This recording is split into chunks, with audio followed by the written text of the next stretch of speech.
Woohoo! Welcome to the Viewsroom on Zoom with Pfif and AWAC. I'm your host, Kat White, aka AWAC, and I'm here with my co-host, Jim Pfeiffer, also known as Pfif, or as I like to call him, Pfif Daddy. Hello, folks. Hey, Pfif, how's it going? Wonderful. And you? I've been good. It's been a crazy summer, and some people, if they have been paying attention, may have noticed that we haven't really done a podcast in a little while, and that's kind of my fault. We did get It's together. all your fault. It's always my fault in your mind. Of course. Yes, absolutely. But we did get together in July. Was it in July? I think so. Or June, maybe. Yeah. And we were going to talk about the joys and follies of pet ownership. And unfortunately, I did not record the session. We did a great episode. There were a couple of events taking place in the Southern Tier at the time that we wanted to highlight. And unfortunately, I didn't record it. So we're going to talk a little bit about pets again today, but also just what have you been doing while we've been gone, Pfif? Weather's been nice, so we've been doing a lot of guided paddles on the river, which have been enjoyable. Awesome. Visiting with the twin grandsons and trying to deal with my crazy dog, who, as I said, is part beaver and keeps chewing up everything that's wooden in the house. That's always fun, isn't it? Oh, yeah, yeah.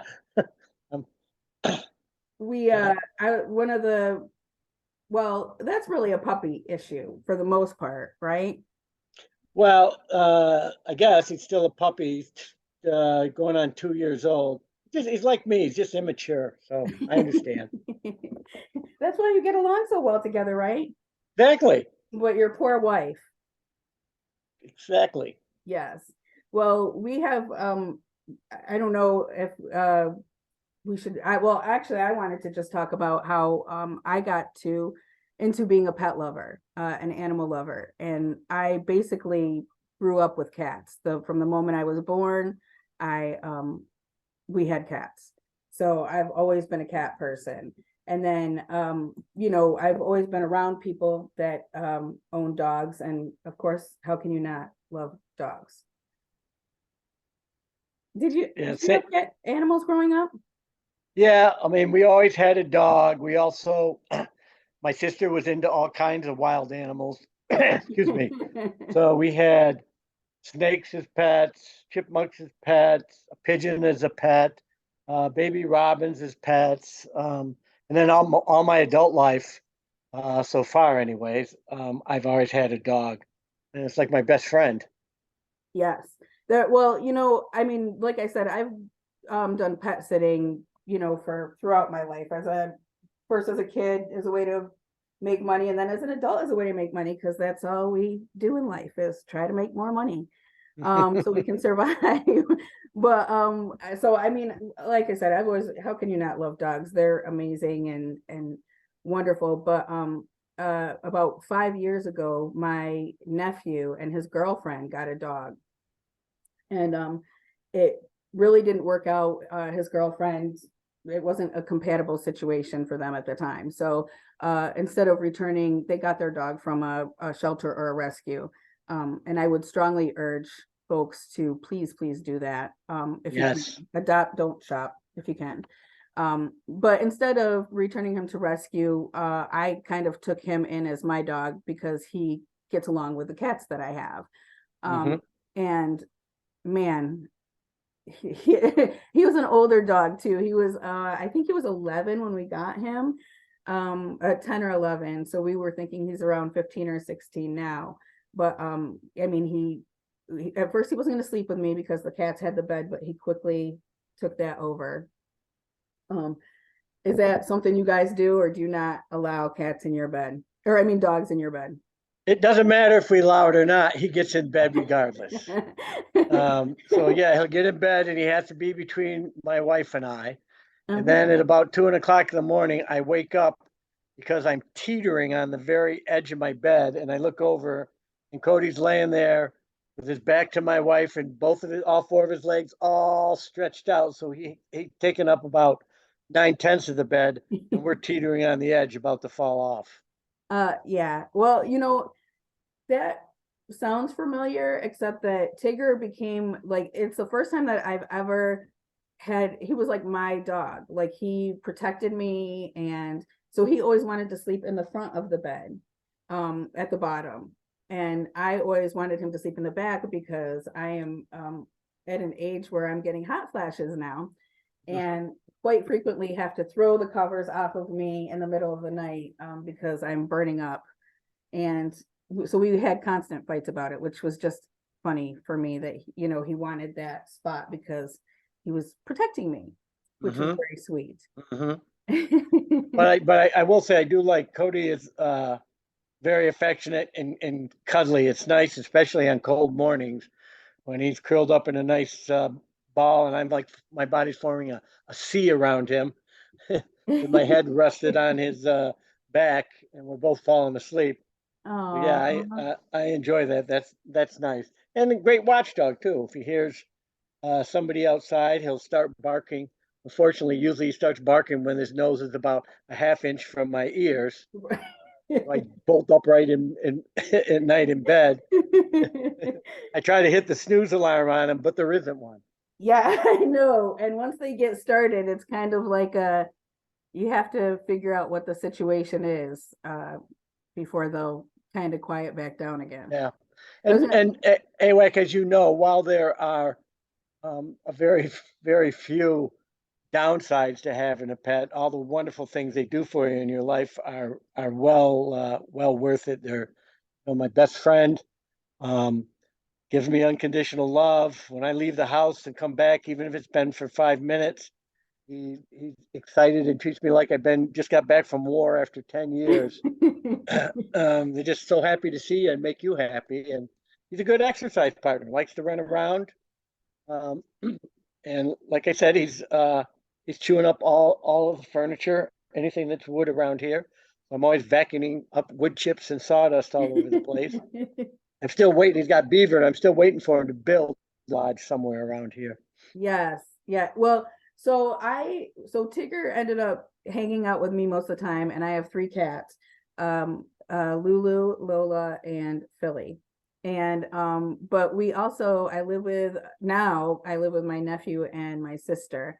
And she has 2 dogs, Staffordshire pit bull named Sherlock, and an English bulldog named Henry. And Henry is our chewer, and he likes to chew things and eat things up. Any try to get him, he'll demolish in 1.2 seconds. And I actually had a Souvenir Pioneers baseball bat, those little ones, right? That I had happened to, I guess, leave somewhere where he could get access to it. So now it's like a half of a souvenir with the end all shoved, chewed up and torn off. But yeah, so it's fun living with those chewers. He's also a heavy breather, and he likes to wiggle his way underneath my bed and then just huff and puff and snore and right. the whole night Bulldogs long. are known for that, snoring. Yeah, he's a good one for that. Henry is definitely. But it's being a cat owner, or I don't know, cat slave my whole life.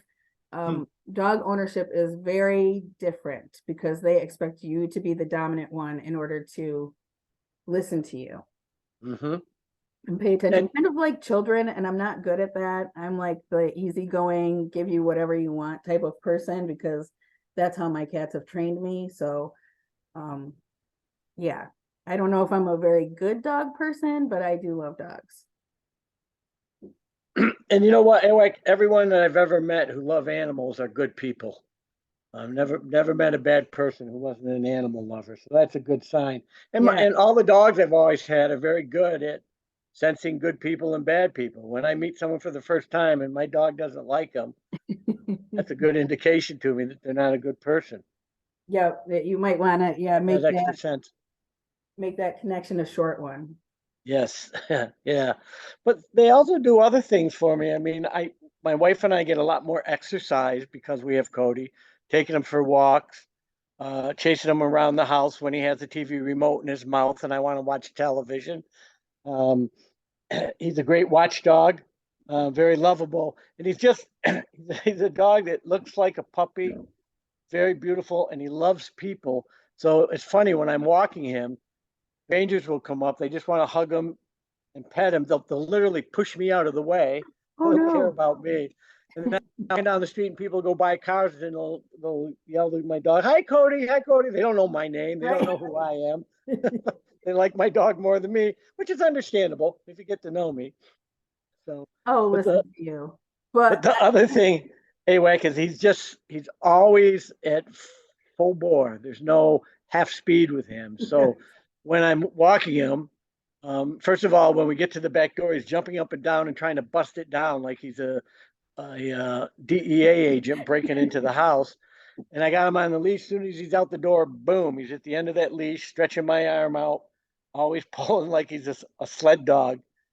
Just simply never gets tired. So got to be very careful when I'm walking him. That if I let go of that leash, he's gone. And it's yeah. happened a couple times, and he'll run away with me chasing him, and he's looking back at me anyway. And I swear to God, he's smiling at me, having a good time. Actually, one of my sisters, one of the first dogs that she got as an adult, Miles. The reason why he was called Miles is because he used to run 4 miles, and we would have to like Yep, run through neighborhoods chasing him. And it was the same thing, like just with the tongue lolling out the side of his mouth and yep, biggest smile on his face. yep. They like to and play hide and seek too. and anyway, you get to experience a lot of things with pets that you may never experience in your life.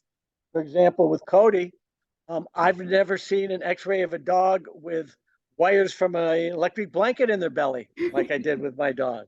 He literally chewed up 3 of our electric blankets. Thank God they weren't on at the time. And the third one, there were wires missing. So took him to the vet, took pictures. Sure enough, he had wires in his belly. Oh my It was goodness. okay. It was okay. I tried to plug them in, turn them on to warm them up at night, but it didn't work. So was that taken care of naturally, or did they have to have certain, did he have to Yeah, have, no, it came out naturally. Yes, that's the other thing about owning a pet dog is one of the ways that you can monitor their health is keeping an eye on their poop. yep. Yeah, my neighbors look out there. What's he bending over and looking at? And oh yeah, he's looking at dog poop again. But yeah, it was interesting to see dog poop with wires coming out of it. I'd never seen electric dog poop before. Yes, I that's another thing like we should stress number one as like it's very important to clean up your after your animal. Thank you. For Yes. numerous reasons that the first one and most important is what Jim says for their health to make sure everything's healthy and Yep. it looks normal. There's not any weird stuff in there. Or Yep. you know you're looking for the weird stuff to make sure it comes out. Yep. But also, I mean, you know, whether if you're walking your dog at a park or letting your dog, you know, being at a park or along the Chemung River, that is something that you're introducing an outside bio, you know, I don't know what you call it, but the poop is not supposed to be there and it can get You're in the water and contaminate things. And it's not good for people. We all want to, you know, enjoy those spaces and have our kids being able to roll around in the grass and not yep. roll in dog poop. It, So, it, and um, that's a great tip about the river because one of the most popular activities along the Chemung River is people walking their dogs. mhm, And they poop and they don't clean it up and they think, well, it's just, it's just one dog, it's just one little pile of poop. No, it's probably 150 piles of poop that day. When it rains, that washes into the river where our drinking water comes from. And as you said, it's introducing substances that don't belong there. And depending on what the dog is eating, especially if it's dog food that has preservatives in it or drugs in it and so on, that's going into the river. So right. Or if pick they're up your sick. dog poop and be responsible. Absolutely, absolutely. But And also, you know, that is one of the things. It's weird at first. Like that was a weird thing for me. Is like just doing that. It's Yeah. not the greatest, it's not the most fun part of dog ownership. But Yeah. once you get used to it or you figure out your hacks, like I have a couple hacks that I use that help me out, so I'm not gagging all over the place. But Yep. but I mean, when you think of it like that, I mean, be an explorer like Jim, and you're exploring the poop to make sure your animal, who's really, really like a family member, Yep. is healthy. And we should all do that for each other in some way or another, for those that can't do it for themselves. And the term family member is appropriate because they are like a member of the family. And people who've never had a pet have to realize a lot of responsibilities and expenses come along with having a pet. Yes. Getting them all their inoculations, getting a license, taking them to the vet for checkups and medication. I mean, you could spend a couple $1,000s a year, and it's important that you do that. Yes. There are Spay and also people, neuter. and I feel badly for these people who they have dogs as, let's say, watchdogs or just hunting dogs, and they look at them as an appliance, not really a part of the family. There's Mhm. really not that love there between the dog and the owner, and dogs need that. They need the attention. You're the alpha male or female, and they need to know that you care about them and are there for them. So it's important that you think it over and talk to pet owners if you've never had a pet before about what it entails when you have one and what your responsibilities are. Yes, and like for dogs, they are pack animals. So Yep. they do want that companionship. No, I mean, it doesn't have to be lovey-dovey on the couch, whatever, but they want that partnership with someone, with their person, their Yep. alpha at least. Yep. And And they have to be walked, and they have to be food and water. And the other thing you forget about when you leave to go on vacation, who's going to take care of the dog? yes, You know, and that with cats, it's a little bit better. You can leave food out in the litter box, and it's not as much as a hassle, but they still miss you and they still need that interaction between the humans and the animals. So there's a yeah, lot more to it than just, oh, I got this cute little fuzzy puppy. I'm going to bring home. My kids love them, and that's the end of it. No, it grows up and it's going to chew up your house. It's going to pee and poop all over your house. It's going to run away, and well, it's like having a child. I mean, it's a child that I mean, it's a furry child that you're responsible for the rest of your life. Yep. And you Animals. mentioned babysitting and pet sitting. I used to do both. I'm the oldest of eight kids. Often though, I would get it mixed up and I'd send the kids outside to go to the bathroom and put the dog to bed for the night. You gotta be careful of that. Why doesn't that surprise me? And I did want to mention, we're talking a lot about dogs and they're awesome, but cats are amazing. They're amazing for the one reason that Jim said, you don't have to walk them, you don't have to take them outside.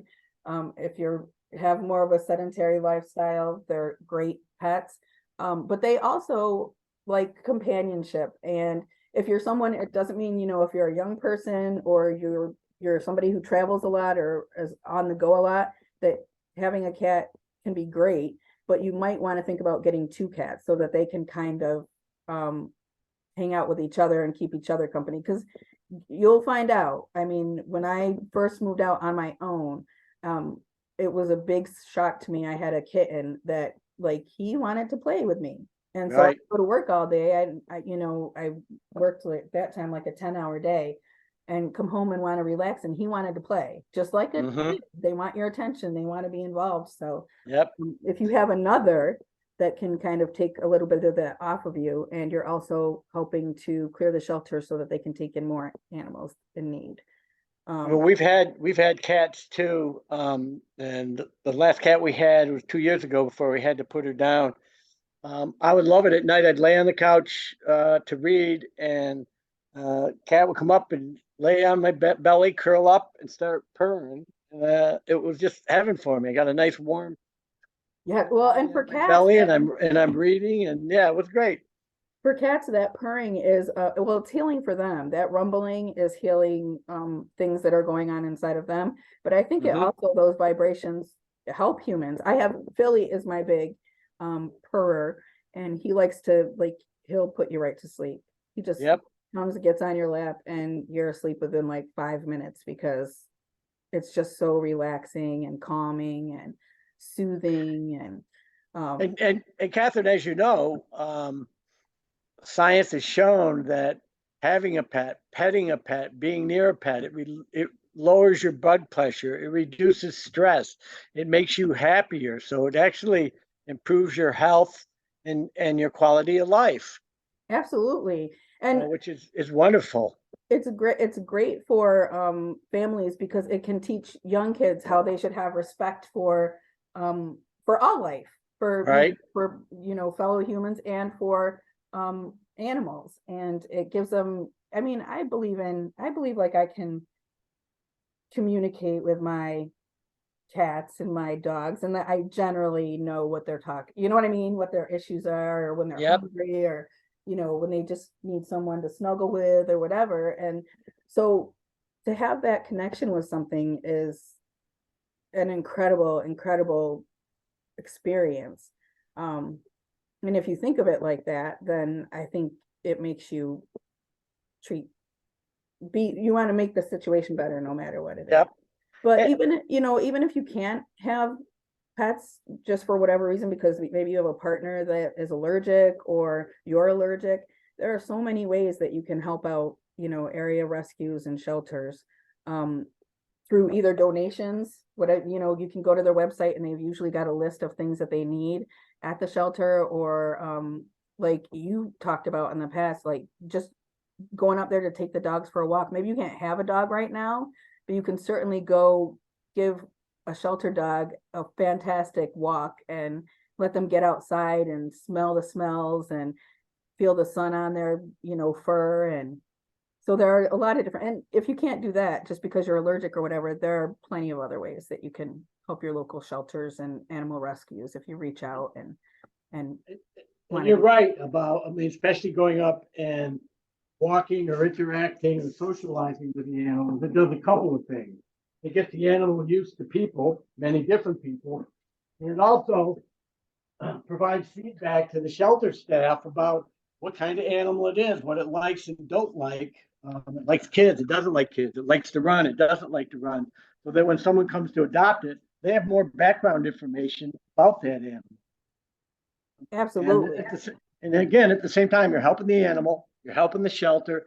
It makes you feel better because you're volunteering, and it's just better for you when you interact with animals. So it's a win-win for everyone. And I think it's important, folks, that if you're going to adopt a dog or cat, please go to a shelter and do it. Yes.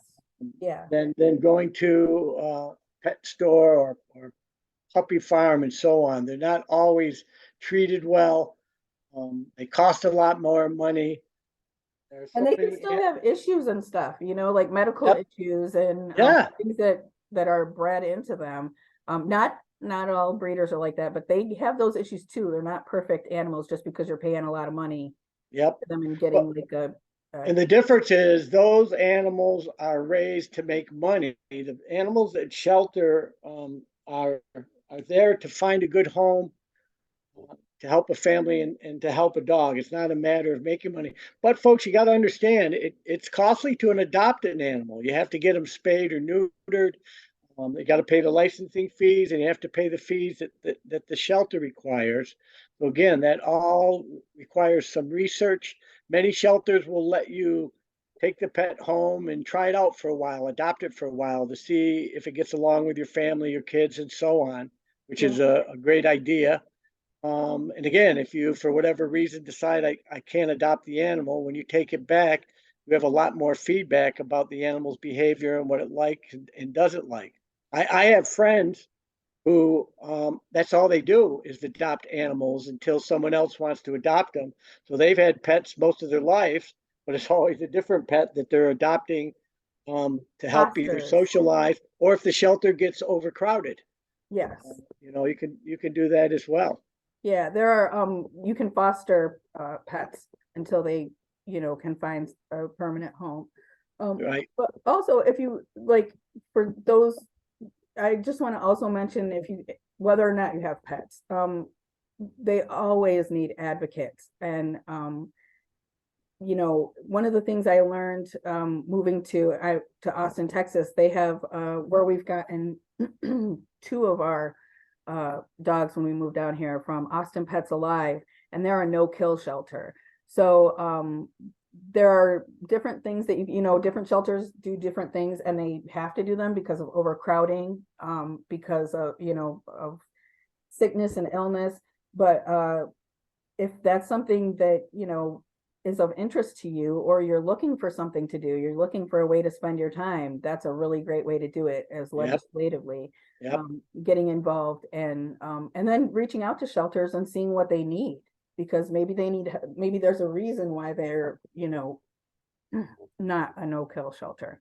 So I was just going to say there are numerous ways that you can help, and there are a lot of dogs and cats in shelters. There are a lot of situations right now. There's Hurricane Idalia, is that how you say it, in going through Florida right now. And in addition to people that are being displaced, there are also pets that are being displaced and lost in these storms. And then when they're found, if they're not reclaimed, sometimes to help those shelters out, they're farmed out to shelters throughout the United States. So there are lots of different ways that you can help, legislatively, or fostering, or adopting. And folks, when most people talk about or think about pets, they think about dogs or cats, but there's a whole variety of other species. There's reptiles, there's fish, there's birds, there's monkeys, there's ferrets, a lot of different pets. Those are unusual and exotic pets. They require a lot more knowledge on your part, a lot of different training and so on. So be very careful. One of the things that bothers me is people who adopt reptiles, especially snakes.